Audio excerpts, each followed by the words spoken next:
Introducción. La proyección da lugar a la percepción. El mundo que ves se compone de aquello con lo que tú lo dotaste. Nada más. Pero si bien no es nada más, tampoco es menos. Por lo tanto, es importante para ti. Es el testimonio de tu estado mental, la imagen externa de una condición interna. Tal como el hombre piense, así percibirá. No trates, por lo tanto, de cambiar el mundo, sino elige más bien cambiar de mentalidad acerca de él. La percepción es un resultado, no una causa.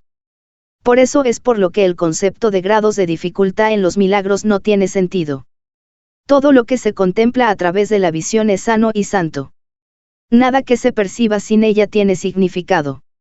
Y donde no hay significado, hay caos. La condenación es un juicio que emites acerca de ti mismo, y eso es lo que proyectas sobre el mundo. Si lo ves como algo condenado, lo único que verás es lo que tú has hecho para herir al Hijo de Dios. Si contemplas desastres y catástrofes, es que has tratado de crucificarlo. Si ves santidad y esperanza, es que te has unido a la voluntad de Dios para liberarlo. Estas son las únicas alternativas que tienes ante ti. Y lo que veas dará testimonio de tu elección y te permitirá reconocer cuál de ellas elegiste. El mundo que ves tan solo te muestra cuánta dicha te has permitido ver en ti y aceptar como tuya. Y si ese es su significado, el poder de dar dicha tiene entonces que encontrarse en ti.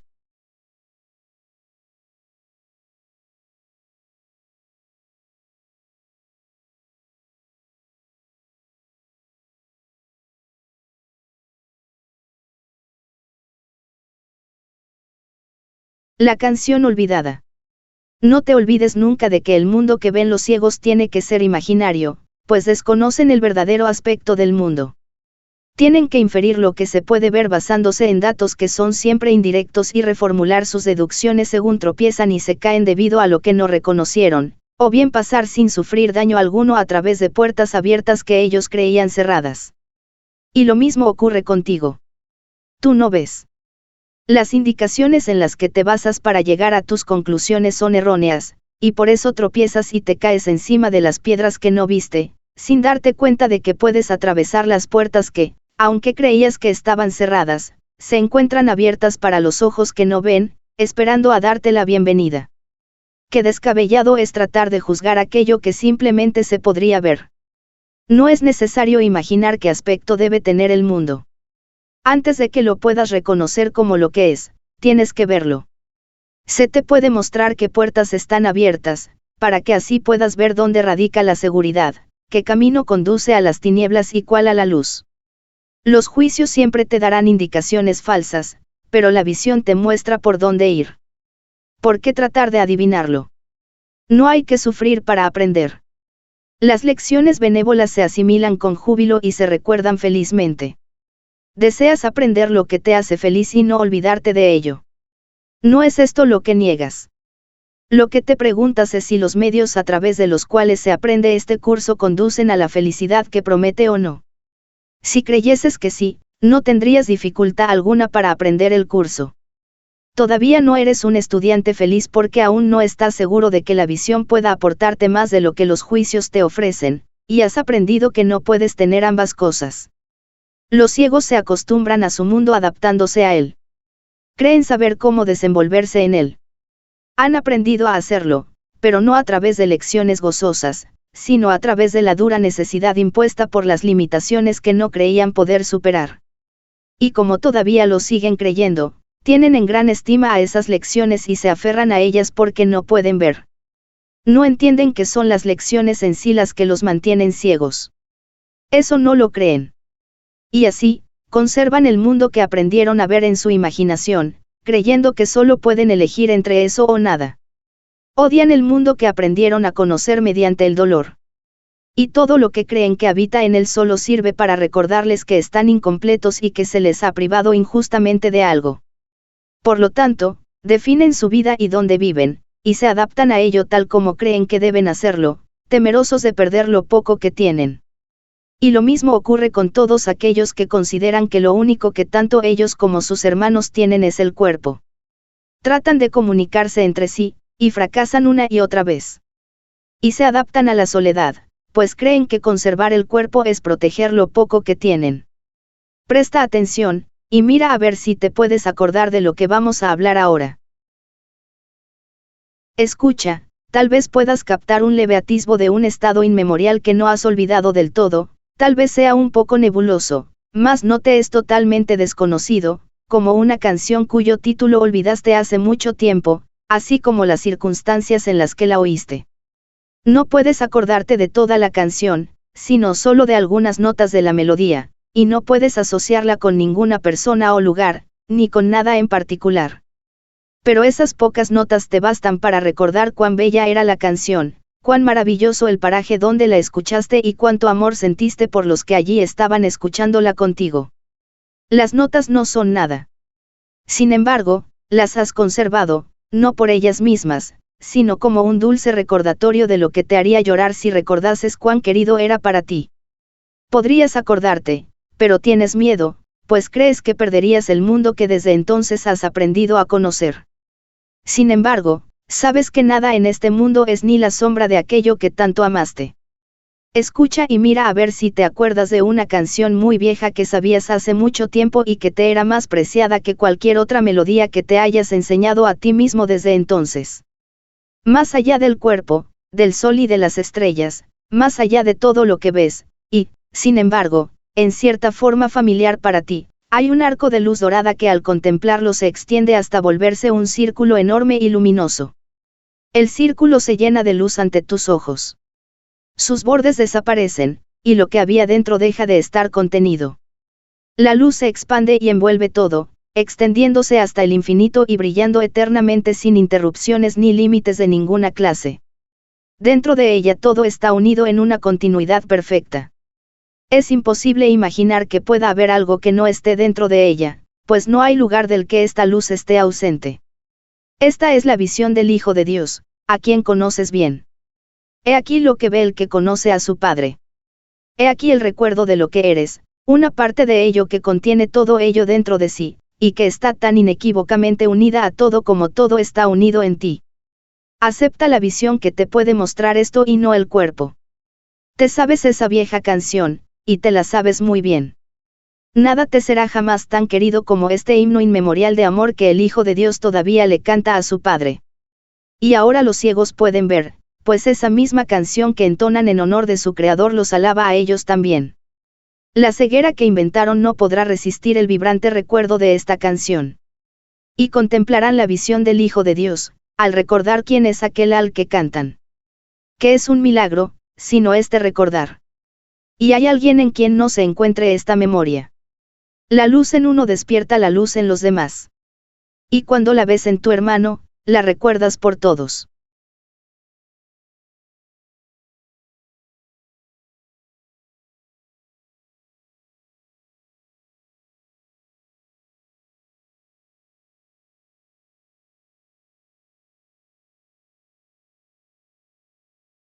Somos responsables de lo que vemos.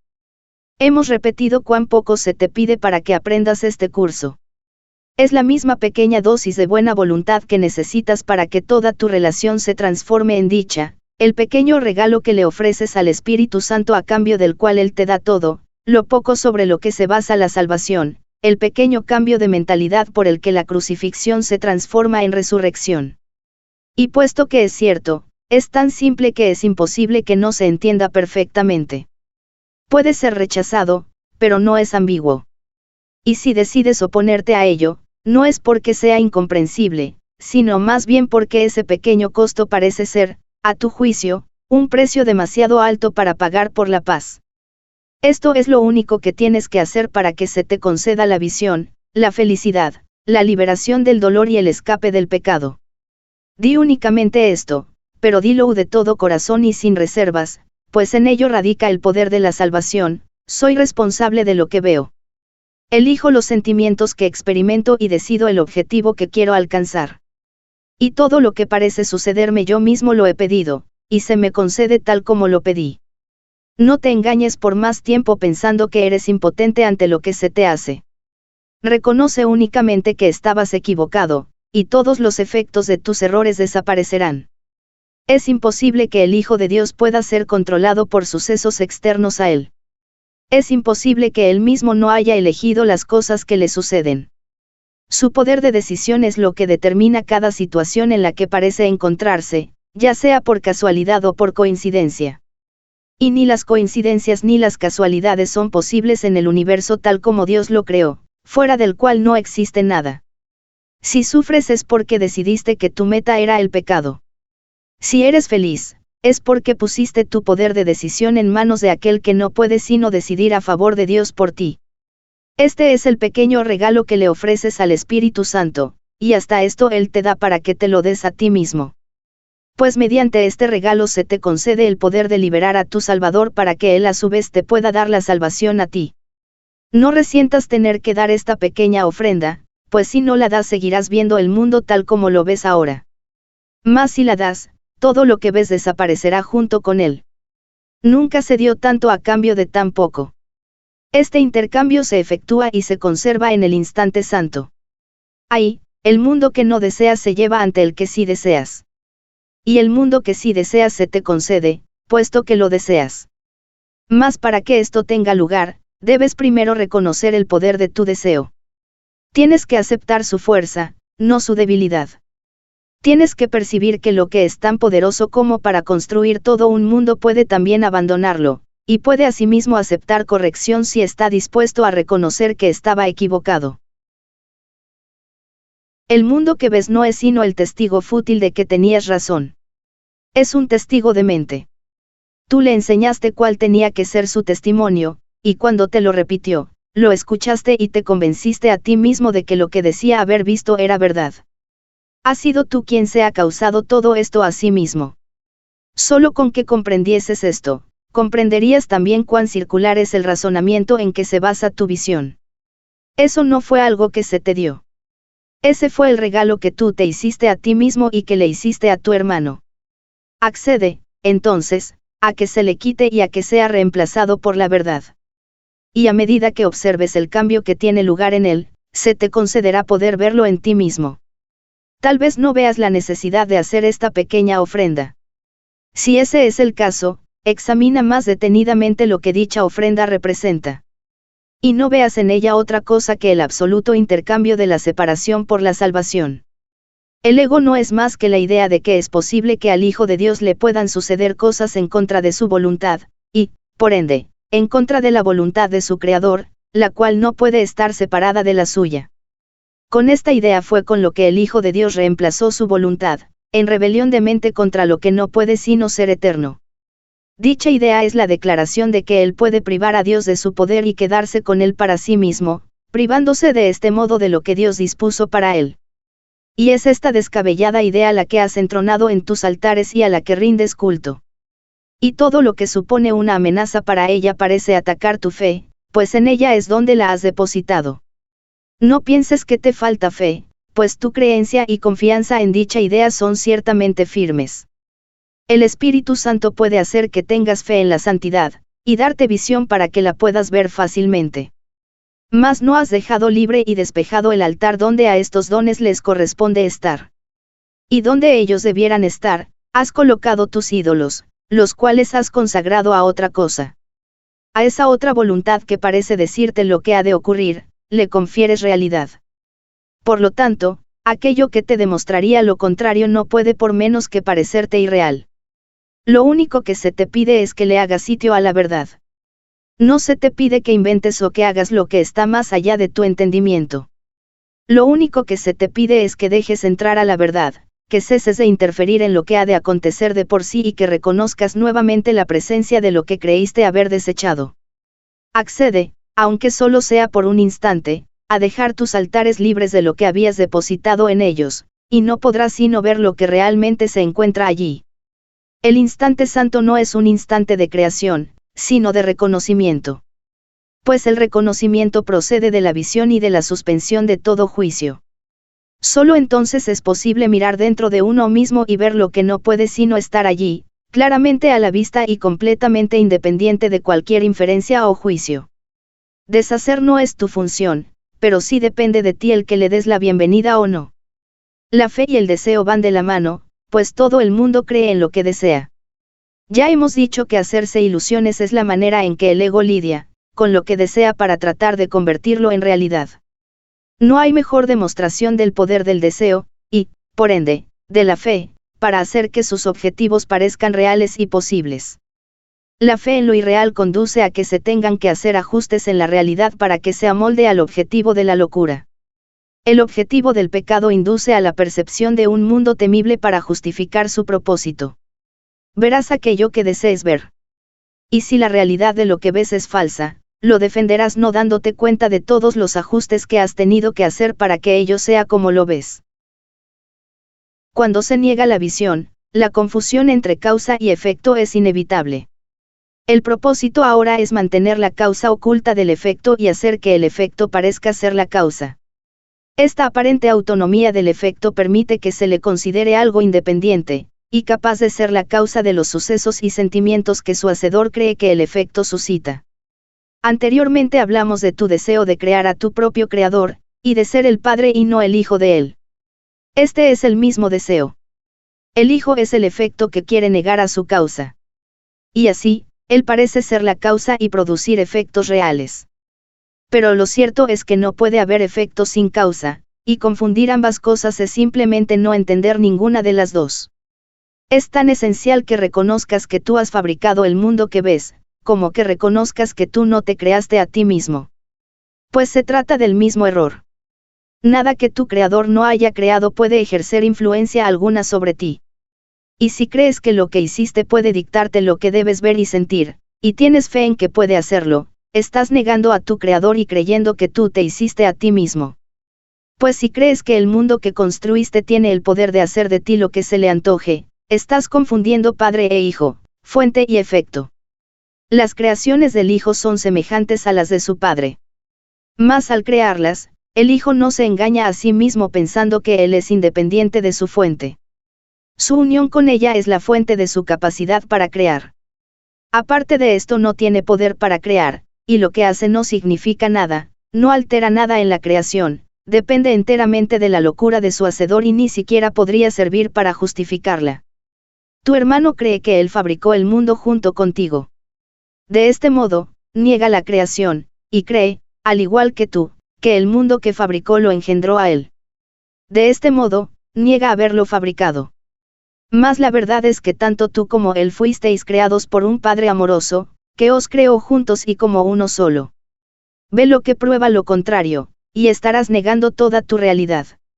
Reconoce en cambio que fuiste tú quien fabricó todo lo que aparentemente se interpone entre tú y tu hermano y os mantiene separados al uno del otro, y a los dos de vuestro Padre, y tu instante de liberación habrá llegado. Todos los efectos de eso que hiciste desaparecerán porque su fuente se habrá puesto al descubierto. La aparente autonomía de su fuente es lo que te mantiene prisionero. Ese es el mismo error que pensar que eres independiente de la fuente mediante la cual fuiste creado, y que nunca has abandonado.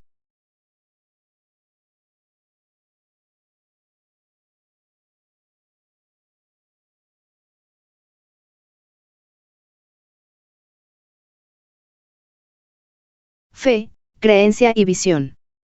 Todas las relaciones especiales tienen como meta el pecado, pues son tratos que se hacen con la realidad, a la que la aparente unión se adapta.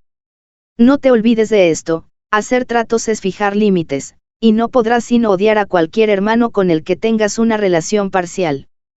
Quizá trates de respetar el trato en nombre de lo que es justo, exigiendo a veces ser tú el que pague, aunque lo más frecuente es que se lo exijas al otro.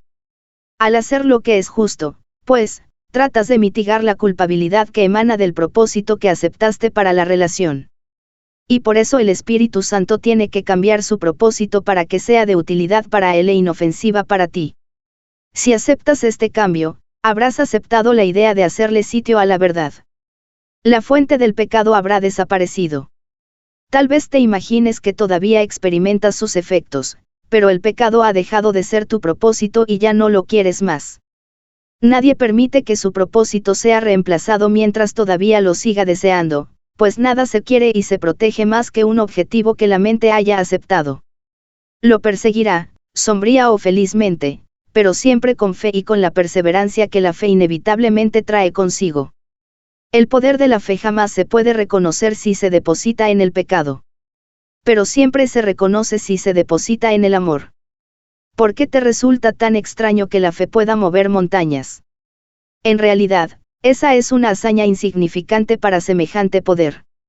Pues la fe puede mantener al Hijo de Dios encadenado mientras él crea que lo está. Mas cuando se libre de las cadenas será simplemente porque habrá dejado de creer en ellas, al retirar su fe de la idea de que lo podían aprisionar, y depositarla en cambio en su libertad.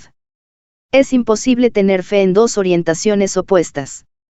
La fe que depositas en el pecado se la quitas a la santidad. Y lo que le ofreces a la santidad se lo has quitado al pecado. La fe, la creencia y la visión son los medios por los que se alcanza el objetivo de la santidad. A través de ellos el Espíritu Santo te conduce al mundo real, alejándote de todas las ilusiones en las que habías depositado tu fe. Ese es su rumbo, el único que él jamás ve. Y cuando te desvías, él te recuerda que no hay ningún otro. Su fe, su creencia y su visión son para ti. Y cuando las hayas aceptado completamente en lugar de las tuyas, ya no tendrás necesidad de ellas. Pues la fe, la creencia y la visión únicamente tienen sentido antes de que se alcanza la certeza. En el cielo son desconocidas. El cielo, no obstante, se alcanza a través de ellas. No es posible que al Hijo de Dios le falte fe, pero sí puede elegir dónde desea depositarla. La falta de fe no es realmente falta de fe, sino fe que se ha depositado en lo que no es nada. La fe que se deposita en las ilusiones no carece de poder, pues debido a ello el Hijo de Dios cree ser impotente. De ese modo, no se es fiel a sí mismo, pero sí tiene gran fe en las ilusiones que abriga acerca de sí mismo. Pues tú inventaste la fe, la percepción y la creencia a fin de perder la certeza y encontrar el pecado. Este rumbo de mente fue tu propia elección, y al depositar tu fe en lo que habías elegido, fabricaste lo que deseabas. El Espíritu Santo puede valerse de todos los medios que tú has empleado para ir en pos del pecado. Pero tal como Él se vale de ellos te alejan del pecado, porque su propósito apunta en dirección contraria. Él ve los medios que empleas, pero no el propósito para el que los inventaste. Su intención no es quitártelos, pues reconoce su valor y los ve como un medio de alcanzar lo que Él dispone para ti. Inventaste la percepción a fin de poder elegir entre tus hermanos e ir en busca del pecado con ellos. El Espíritu Santo ve la percepción como un medio de enseñarte que la visión de la relación santa es lo único que deseas ver. Pues entonces depositarás toda tu fe en la santidad, al desearla y creer en ella por razón de tu deseo. La fe y la creencia se unen a la visión, ya que todos los medios que una vez sirvieron para los fines del pecado se canalizan ahora hacia la santidad. Pues a lo que tú llamas pecado, no es más que una limitación, y odias a todo aquel que tratas de reducir a un cuerpo porque le temes. Al negarte a perdonarlo, lo condenas al cuerpo porque tienes en gran estima los medios del pecado. Y así, depositas toda tu fe y creencia en el cuerpo. Pero la santidad quiere liberar a tu hermano, y eliminar el odio eliminando el miedo, no en el nivel de los síntomas, sino de raíz. Aquellos que quieren liberar a sus hermanos del cuerpo no tienen miedo. Pues han renunciado a los medios del pecado al elegir que se eliminen todas sus limitaciones. Puesto que desean ver a sus hermanos bajo el manto de la santidad, el poder de su creencia y de su fe ve más allá del cuerpo, facilitando la visión, no obstruyéndola. Pero antes de eso decidieron reconocer lo mucho que su fe había limitado su entendimiento del mundo, y desearon depositarla en otro lugar en caso de que se les ofreciese otro punto de vista. Los milagros que siguen a esta decisión nacen también de la fe.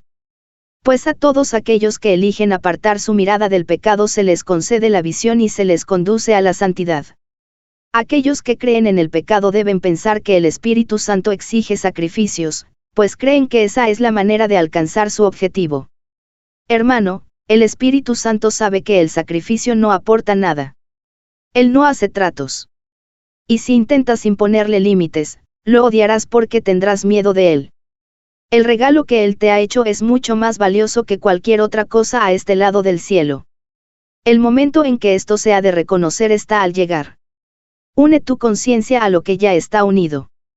La fe que depositas en tu hermano puede lograrlo, pues aquel que ama el mundo lo está viendo por ti, sin ninguna mancha de pecado sobre él y envuelto en una inocencia tal que contemplarlo es contemplar la belleza del cielo.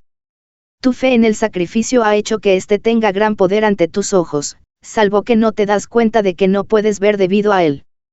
Pues solo se le puede exigir sacrificio al cuerpo, y solo otro cuerpo podría exigirlo. La mente, de por sí, no podría ni exigirlo ni recibirlo. El cuerpo tampoco. La intención está en la mente, que trata de valerse del cuerpo para poner en práctica los medios del pecado en los que ella cree. Y así, los que valoran el pecado no pueden sino creer que la mente y el cuerpo están unidos. Y de este modo, el sacrificio es, invariablemente, un medio para imponer límites, y, por consiguiente, para odiar. ¿Crees acaso que al Espíritu Santo le preocupa eso? Él no te da aquello de lo que, de acuerdo con su propósito, te quiere apartar. Tú crees que Él te quiere privar de algo por tu propio bien. Pero los términos bien y privación son opuestos, y no pueden reconciliarse de ninguna forma que tenga significado. Es como decir que la luna y el sol son una misma cosa porque vienen de noche y de día respectivamente, y que, por lo tanto, no pueden sino formar una unidad. Mas ver uno de ellos significa que el otro ya no se puede ver. Tampoco es posible que lo que irradia luz sea lo mismo que lo que depende de la obscuridad para poder ser visto. Ninguno de ellos exige el sacrificio del otro. Cada uno de ellos, no obstante, depende de la ausencia del otro. El cuerpo se concibió para que sirviese de sacrificio al pecado, y así es como aún se le considera en las tinieblas. A la luz de la visión, no obstante, se le considera de manera muy distinta. Puedes confiar en que servirá fielmente al propósito del Espíritu Santo, y puedes conferirle poder para que se vuelva un instrumento de ayuda a fin de que los ciegos puedan ver. Mas cuando ellos vean, mirarán más allá de él, al igual que tú. A la fe y a la creencia que depositaste en el cuerpo les corresponde estar más allá de él. Transferiste tu percepción, tu creencia y tu fe de la mente al cuerpo. Deja que éstas les sean devueltas ahora a aquello que las produjo y que todavía puede valerse de ellas para salvarse de lo que inventó.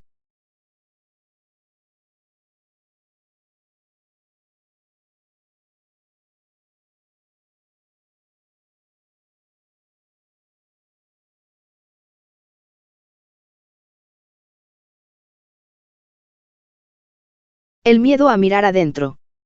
El Espíritu Santo jamás te enseñará que eres un pecador. Corregirá tus errores, pero eso no es algo que le pueda causar temor a nadie. Tienes un gran temor a mirar en tu interior y ver el pecado que crees que se encuentra allí. No tienes miedo de admitir esto. El ego considera muy apropiado que se asocie el miedo con el pecado, y sonríe con aprobación. No teme dejar que te sientas avergonzado. No pone en duda la creencia y la fe que tienes en el pecado. Sus templos no se tambalean por razón de ello. Tu certeza de que dentro de ti anida el pecado no hace sino dar fe de tu deseo de que esté allí para que se pueda ver. Sin embargo, esto tan solo aparenta ser la fuente del temor. Recuerda que el ego no está solo. Su dominio está circunscrito, y teme a su enemigo desconocido, a quien ni siquiera puede ver. Te pide imperiosamente que no mires dentro de ti, pues si lo haces tus ojos se posarán sobre el pecado y Dios te cegará. Esto es lo que crees, y, por lo tanto, no miras. Mas no es este el temor secreto del ego, ni tampoco el tuyo que eres su siervo. El ego, vociferando destempladamente y demasiado a menudo, profiere a gritos que lo es. Pues bajo ese constante griterío y esas declaraciones disparatadas, el ego no tiene ninguna certeza de que lo sea. Tras tu temor de mirar en tu interior por razón del pecado, se oculta todavía otro temor, y uno que hace temblar al ego. ¿Qué pasaría si mirases en tu interior y no vieses ningún pecado? Esta temible pregunta es una que el ego nunca plantea. Y tú que la haces ahora estás amenazando demasiado seriamente todo su sistema defensivo como para que él se moleste en seguir pretendiendo que es tu amigo. Aquellos que se han unido a sus hermanos han abandonado la creencia de que su identidad reside en el ego. Una relación santa es aquella en la que te unes con lo que en verdad forma parte de ti. Tu creencia en el pecado ha sido quebrantada, y ahora no estás totalmente reacio a mirar dentro de ti y no ver pecado alguno. Tu liberación no es aún total, todavía es parcial e incompleta, aunque ya ha despuntado en ti. Al no estar completamente loco, has estado dispuesto a contemplar una gran parte de tu demencia y a reconocer su locura. Tu fe está comenzando a interiorizarse más allá de la demencia hacia la razón. Y lo que tu razón te dice ahora, el ego no lo quiere oír. El propósito del Espíritu Santo fue aceptado por aquella parte de tu mente que el ego no conoce y que tú tampoco conocías. Sin embargo, esa parte, con la que ahora te identificas, no teme mirarse a sí misma. No conoce el pecado. ¿De qué otra forma, si no, habría estado dispuesta a considerar el propósito del Espíritu Santo como suyo propio? Esta parte ha visto a tu hermano y lo ha reconocido perfectamente desde los orígenes del tiempo. Y no ha deseado más que unirse a él y ser libre nuevamente, como una vez lo fue. Ha estado esperando el nacimiento de la libertad, la aceptación de la liberación que te espera. Y ahora reconoces que no fue el ego el que se unió al propósito del Espíritu Santo, y, por lo tanto, que tuvo que haber sido otra cosa. No creas que esto es una locura, pues es lo que te dice la razón y se deduce perfectamente de lo que ya has aprendido. En las enseñanzas del Espíritu Santo no hay inconsistencias. Este es el razonamiento de los cuerdos. Has percibido la locura del ego, y no te ha dado miedo porque elegiste no compartirla. Pero aún te engaña a veces. No obstante, en tus momentos más lúcidos, sus desvaríos no producen ningún terror en tu corazón. Pues te has dado cuenta de que no quieres los regalos que el ego te quitaría de rabia por tu presuntuoso deseo de querer mirar adentro. Todavía quedan unas cuantas baratijas que parecen titilar y llamarte la atención. No obstante, ya no venderías el cielo por ellas. Y ahora el ego tiene miedo. Más lo que él oye aterrorizado, la otra parte de tu mente lo oye como la más dulce melodía, el canto que añoraba oír desde que el ego se presentó en tu mente por primera vez. La debilidad del ego es su fortaleza. El himno de la libertad, el cual canta en alabanza de otro mundo, le brinda esperanzas de paz. Pues recuerda al cielo, y ve ahora que el cielo por fin ha descendido a la tierra, de donde el dominio del ego lo había mantenido alejado por tanto tiempo. El cielo ha llegado porque encontró un hogar en tu relación en la tierra. Y la tierra no puede retener por más tiempo lo que se le ha dado al cielo como suyo propio. Contempla amorosamente a tu hermano, y recuerda que la debilidad del ego se pone de manifiesto ante vuestra vista. Lo que el ego pretendía mantener separado se ha encontrado y se ha unido, y ahora contempla al ego sin temor. Criatura inocente de todo pecado, sigue el camino de la certeza jubilosamente. No dejes que la demente insistencia del miedo de que la certeza reside en la duda te detenga. Eso no tiene sentido. ¿Qué importa cuán imperiosamente se proclame? Lo que es insensato no cobra sentido porque se repita o se aclame. El camino de la paz está libre y despejado. Síguelo felizmente, y no pongas en duda lo que no puede sino ser cierto.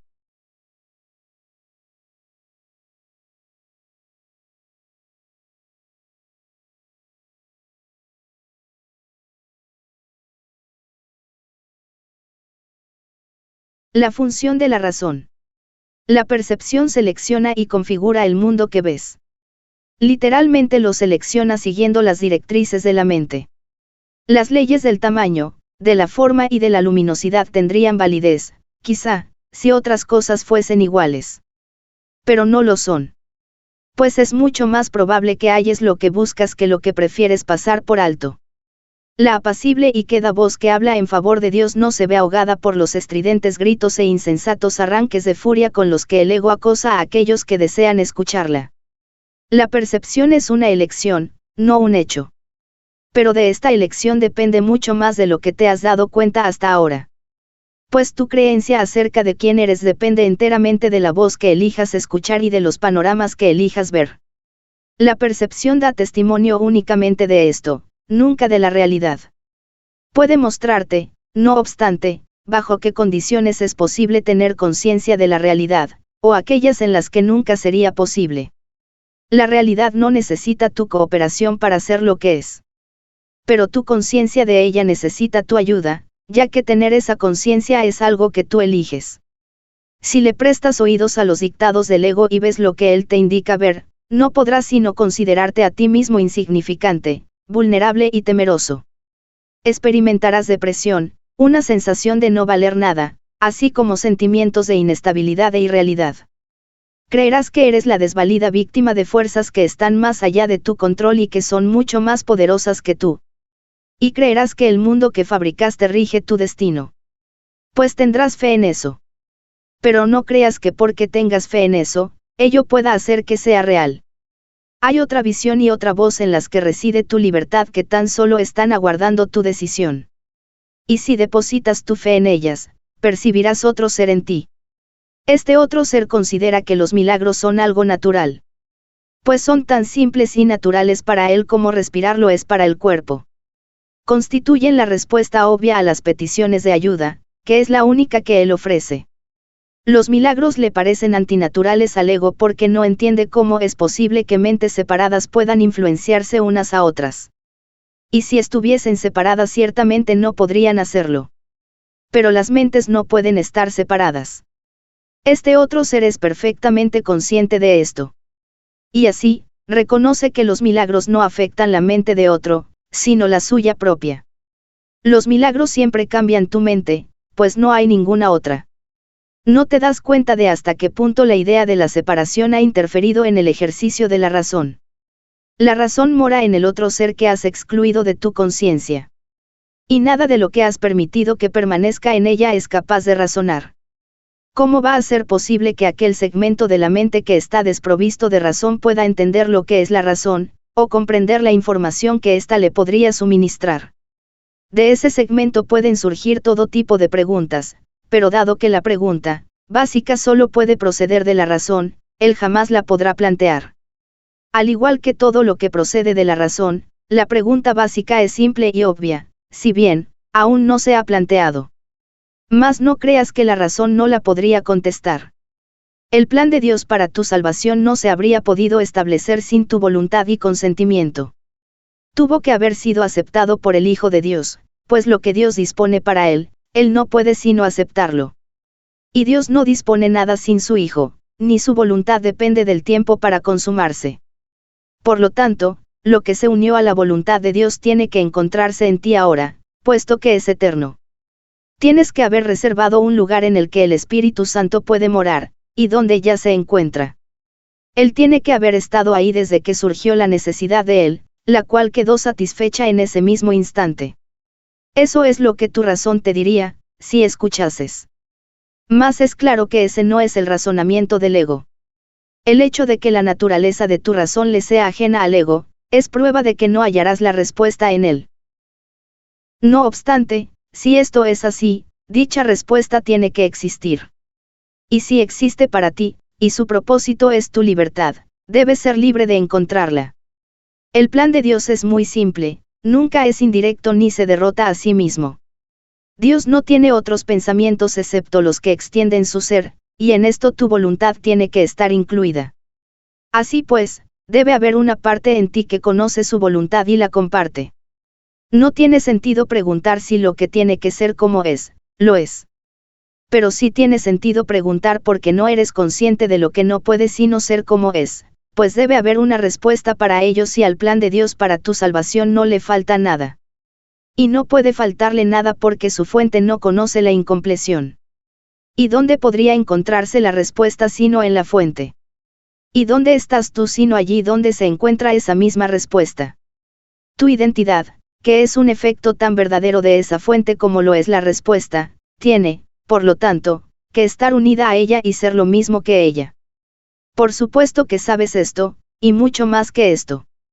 Pero cualquier parte del conocimiento supone una amenaza tan seria para la disociación como todo el conocimiento en sí. Y dispondrás de todo el conocimiento con cualquier parte de él. He aquí la parte que tú puedes aceptar. Puedes ver lo que la razón te señala porque los testigos a su favor son inequívocos. Solo aquellos que son completamente dementes podrían hacer caso omiso de ellos, y tú ya has dejado atrás esa etapa. La razón es un medio que sirve para los fines del Espíritu Santo por derecho propio. No se puede reinterpretar ni recanalizar para que se ajuste a la meta del pecado, tal como se hace con otros medios. Pues la razón está más allá del alcance de los medios del ego. La fe, La percepción y la creencia pueden estar mal ubicadas y servir de apoyo tanto para las necesidades del gran embaucador como para las de la verdad. Pero la razón no tiene cabida en la locura, ni se puede adaptar a sus fines en modo alguno. La fe y la creencia están firmemente arraigadas en la locura, y conducen la percepción hacia aquello que la mente ha considerado valioso. Pero la razón no participa en esto en absoluto. Pues si se aplicase la razón, la percepción cesaría instantáneamente.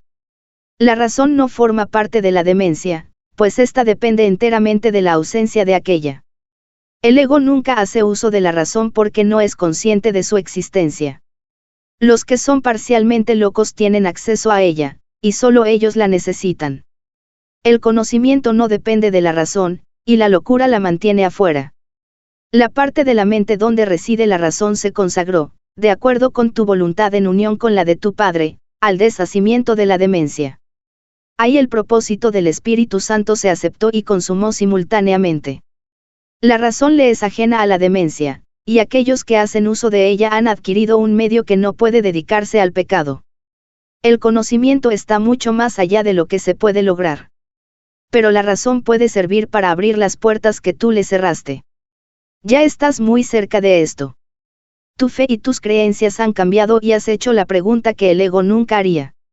No te dice tu razón ahora que la pregunta debe haber emanado de algo que tú no conoces, pero que aún así debe ser parte de ti. La fe y la creencia, apoyadas por la razón, producen forzosamente un cambio en tu percepción. Y con este cambio se le hace sitio a la visión. La visión se extiende más allá de sí misma, tal como lo hace en el propósito al que sirve, así como todos los medios para su consecución.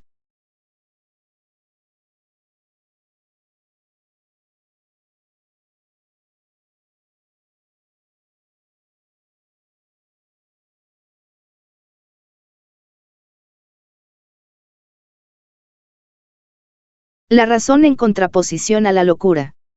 La razón no puede ver pecados, pero sí puede ver errores, y propicia su corrección. No les otorga valor, pero sí otorga valor a su corrección. La razón te diría también que cuando crees estar pecando, estás de hecho pidiendo ayuda. No obstante, si no aceptas la ayuda que estás pidiendo, tampoco creerás que puedes darla. De modo que no la darás, y así no renunciarás a esa creencia. Pues cualquier clase de error que no haya sido corregido, te engaña con respecto al poder que reside en ti para llevar a cabo la corrección. Si dicho poder puede llevar a cabo la corrección, y tú no se lo permites, te estás negando la corrección a ti mismo, así como a tu hermano. Y si él comparte contigo esta misma creencia, ambos creeréis estar condenados. Puedes evitarle esto a él y evitártelo a ti, pues la razón no facilitaría la corrección únicamente en ti.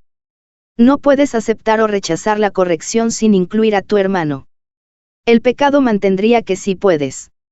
Mas la razón te dice que no puedes considerar a tu hermano o a ti mismo como un pecador y seguir percibiéndolo a él o percibiéndote a ti mismo como inocente. Quien que se considere a sí mismo culpable podría ver un mundo libre de pecado. ¿Y quién puede ver un mundo pecaminoso y considerarse al mismo tiempo ajeno a ese mundo? El pecado mantendría que tú y tu hermano no podéis sino estar separados. Pero la razón te dice que esto tiene que ser un error. Pues si estáis unidos, ¿cómo ibais a poder tener pensamientos privados? ¿Y cómo podría ser que los pensamientos que se adentran en lo que solo parece ser tuyo no tuviesen ningún efecto en lo que sí es tuyo? Si las mentes están unidas, eso es imposible. Nadie puede pensar por separado, tal como Dios no piensa sin su Hijo. Eso sería posible únicamente si los dos morasen en cuerpos. Tampoco podría ninguna mente pensar por separado a menos que el cuerpo fuese la mente. Pues únicamente los cuerpos pueden estar separados, y, por lo tanto, ser irreales. La morada de la demencia no puede ser la morada de la razón. Pero es fácil abandonar dicha morada si ves la razón. No puedes abandonar la demencia trasladándote a otro lugar. La abandonas simplemente aceptando la razón en el lugar que antes ocupaba la locura. La locura y la razón ven las mismas cosas, pero es indudable que las contemplan de modo diferente. La locura es un ataque contra la razón que la expulsa de la mente, y ocupa su lugar. La razón no ataca, sino que, calladamente, ocupa el lugar de la locura y la reemplaza si los dementes deciden escucharla. Pero los dementes no conocen su propia voluntad, pues creen ver el cuerpo, y permiten que su propia locura les diga que este es real. La razón sería incapaz de eso. Y si tú defiendes el cuerpo en contra de tu razón, no entenderás lo que es cuerpo ni lo que eres tú. El cuerpo no te separa de tu hermano, y si crees que lo hace estás loco. Pero la locura tiene un propósito, y cree también disponer de los medios que lo pueden convertir en realidad. Ver el cuerpo como una barrera que separa aquello que la razón te dice que no puede sino estar unido, solo puede ser una locura.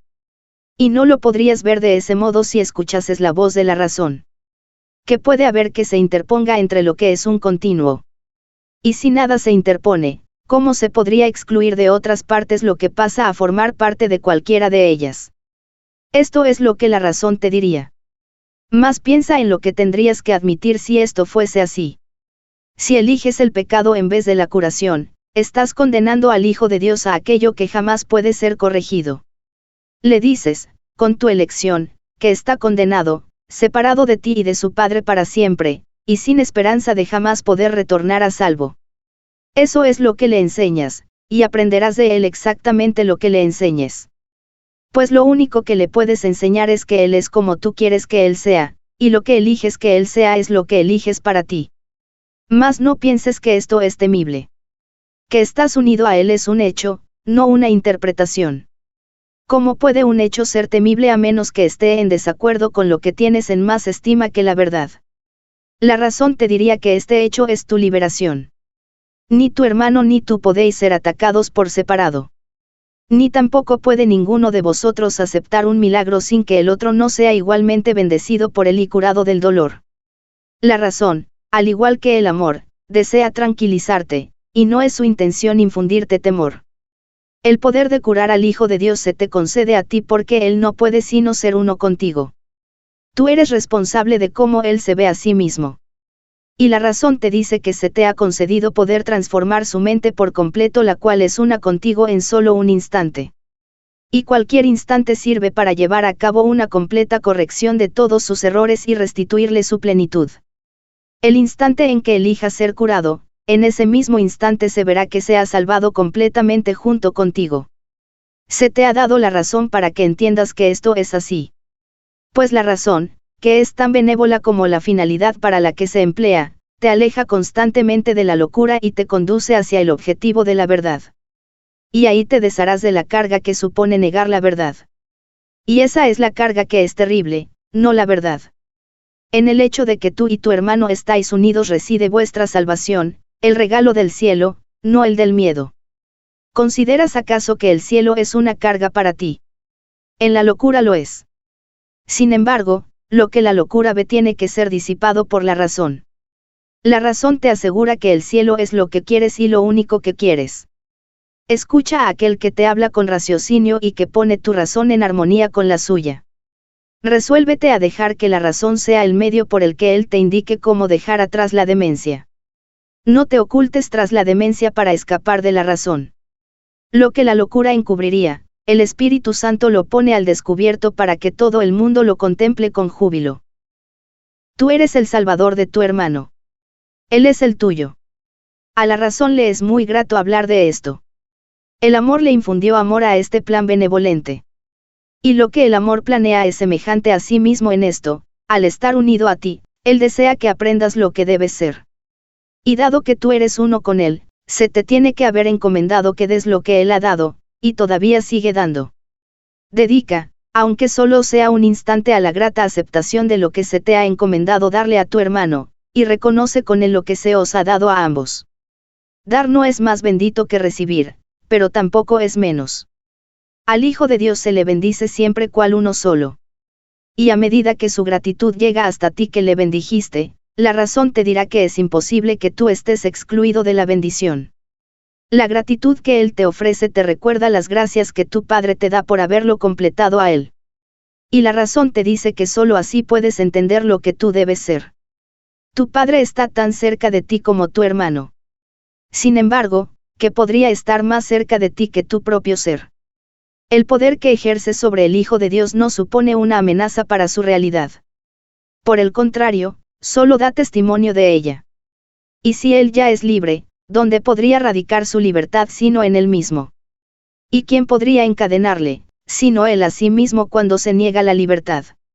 De Dios nadie se burla, ni tampoco puede su Hijo ser aprisionado, salvo por su propio deseo. Y por su propio deseo es también como se libera. En eso radica su fuerza, no su debilidad. Él está a merced de sí mismo. Y cuando elige ser misericordioso, en ese momento se libera. Mas cuando elige condenarse a sí mismo, se convierte en un prisionero, que, encadenado, espera su propio perdón para poderse liberar.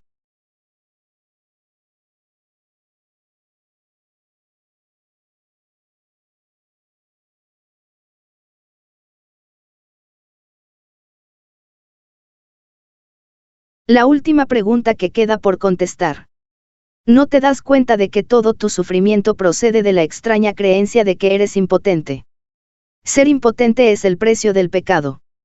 La impotencia es la condición que impone el pecado, el requisito que exige para que se pueda creer en él.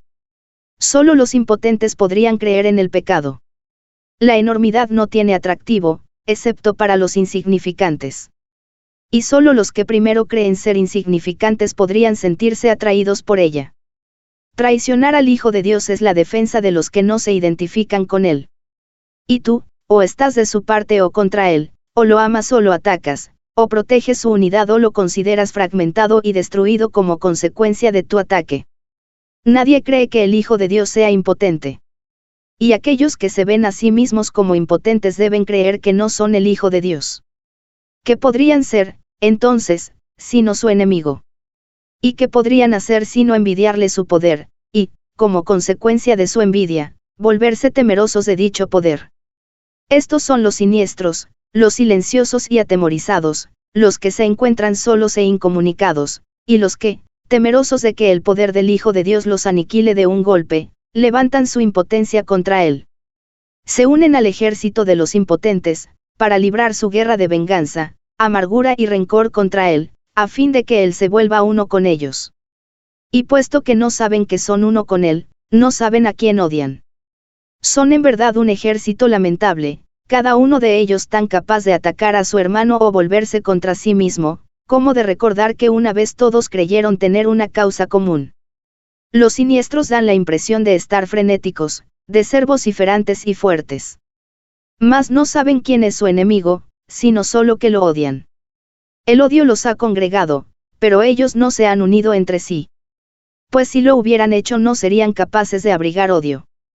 El ejército de los impotentes se desbanda en presencia de la fortaleza. Los que son fuertes son incapaces de traicionar porque no tienen necesidad de tener sueños de poder ni de exteriorizarlos.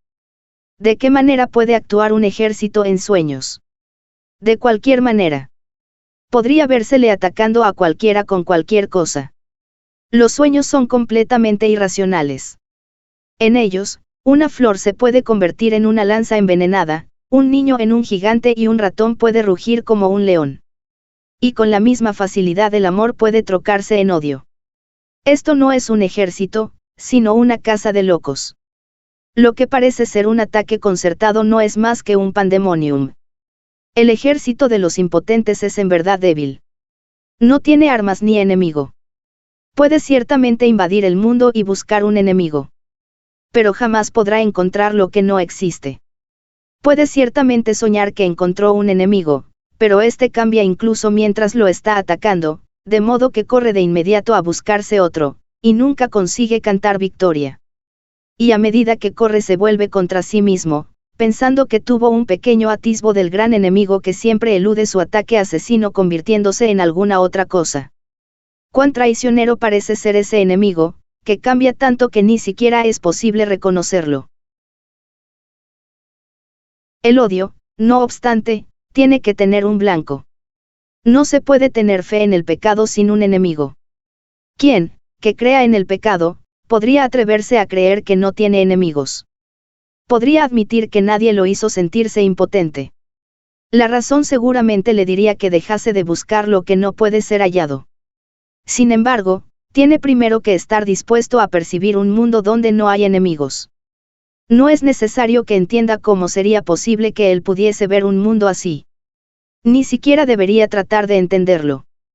Pues si pone su atención en lo que no puede entender, no hará sino agudizar su sensación de impotencia y dejar que el pecado le diga que su enemigo debe ser él mismo. Pero deja que se haga a sí mismo las siguientes preguntas con respecto a las cuales tiene que tomar una decisión, para que esto se lleve a cabo por él. ¿Deseo un mundo en el que gobierno yo en lugar de uno que me gobierna a mí? ¿Deseo un mundo en el que soy poderoso en lugar de uno en el que soy impotente? ¿Deseo un mundo en el que no tengo enemigos y no puedo pecar? Y deseo ver aquello que negué porque es la verdad. Tal vez ya hayas contestado las 3 primeras preguntas, pero todavía no has contestado la última. Pues esta aún parece temible y distinta de las demás. Mas la razón te aseguraría que todas ellas son la misma. Dijimos que en este año se haría hincapié en la igualdad de las cosas que son iguales. Esta última pregunta, que es en verdad la última acerca de la cual tienes que tomar una decisión, todavía parece encerrar una amenaza para ti que las otras ya no poseen. Y esta diferencia imaginaria da testimonio de tu creencia de que a lo mejor la verdad es el enemigo con el que aún te puedes encontrar. En esto parece residir, pues, la última esperanza de encontrar pecado y de no aceptar el poder. No olvides que la elección entre el pecado y la verdad, o la impotencia y el poder, es la elección entre atacar y curar. Pues la curación emana del poder, y el ataque, de la impotencia. Es imposible que quieras curar a quien atacas. Y el que deseas que sane tiene que ser aquel que decidiste que estuviese a salvo del ataque. ¿Y qué otra cosa podría ser esta decisión, sino la elección entre verle a través de los ojos del cuerpo, o bien permitir que te sea revelado a través de la visión? La manera en que esta decisión da lugar a sus efectos no es tu problema. Pero tú decides lo que quieres ver. Este es un curso acerca de causas, no de efectos. Considera detenidamente qué respuesta vas a dar a esa última pregunta que todavía no has contestado. Y deja que la razón te diga que debe ser contestada, y que su contestación reside en las otras 3. Te resultará evidente entonces que cuando observes los efectos del pecado en cualquiera de sus formas, lo único que necesitarás hacer es simplemente preguntarte a ti mismo lo siguiente. ¿Es esto lo que quiero ver? ¿Es esto lo que deseo? Esta es tu única decisión, la base de lo que ocurre. No tiene nada que ver con la manera en que ocurre, pero sí con el por qué. Pues sobre esto tienes control. Y si eliges ver un mundo donde no tienes enemigos y donde no eres impotente, se te proveerán los medios para que lo veas. ¿Por qué es tan importante esta última pregunta? La razón te dirá por qué. Es igual a las otras 3, salvo en lo que respecta al tiempo. Las otras son decisiones que puedes tomar, volverte atrás y luego volverlas a tomar. Pero la verdad es constante, e implica un estado en el que las vacilaciones son imposibles. Puedes desear un mundo en el que tú gobiernas y no uno que te gobierna a ti, y luego cambiar de parecer. Puedes desear intercambiar tu impotencia por poder, y luego perder ese deseo cuando un ligero destello de pecado te atrae. Y puedes desear ver un mundo incapaz de pecar, y, sin embargo, permitir que un enemigo te tiente a usar los ojos del cuerpo y a cambiar de parecer. El contenido de todas esas preguntas es el mismo. Pues cada una de ellas te pregunta si estás dispuesto a intercambiar el mundo del pecado por lo que el Espíritu Santo ve, puesto que es esto lo que el mundo del pecado niega. Los que ven el pecado, por lo tanto, están viendo la negación del mundo real. Sin embargo, la última pregunta suma a tu anhelo de querer ver el mundo real el deseo de permanencia, de tal forma que ese deseo se convierta en el único que tengas. Si contestas esta última pregunta con un sí, añade sinceridad a las decisiones que ya has tomado con respecto a las demás. Pues solo entonces habrás renunciado a la opción de poder cambiar de parecer nuevamente. Cuando eso deje de interesarte, las otras preguntas quedarán perfectamente contestadas. ¿Por qué crees que no estás seguro de que las otras preguntas hayan sido contestadas? ¿Sería acaso necesario plantearlas con tanta frecuencia si ya se hubiesen contestado? Hasta que no se haya tomado la decisión final, la respuesta será a la vez un sí y un no. Pues has contestado sí sin darte cuenta de que sí tiene que significar que no has dicho no. Nadie decide en contra de su propia felicidad, pero puede hacerlo si no se da cuenta de que eso es lo que está haciendo. Y si él ve su felicidad como algo que cambia constantemente, es decir, ahora es esto, luego otra cosa, y más tarde una sombra elusiva que no está vinculada a nada, no podrá sino decidir en contra de ella. La felicidad elusiva, la que cambia de forma según el tiempo o el lugar, es una ilusión que no significa nada. La felicidad tiene que ser constante porque se alcanza mediante el abandono del deseo de lo que no es constante. La dicha no se puede percibir excepto a través de una visión constante. Y la visión constante solo se les concede a aquellos que desean la constancia. El poder del deseo del Hijo de Dios sigue siendo la prueba de que todo aquel que se considera a sí mismo impotente está equivocado. Desea lo que quieres, y eso será lo que contemplarás y creerás que es real. No hay un solo pensamiento que esté desprovisto del poder de liberar o de matar. Ni ninguno que pueda abandonar la mente del pensador, o dejar de tener efectos sobre él.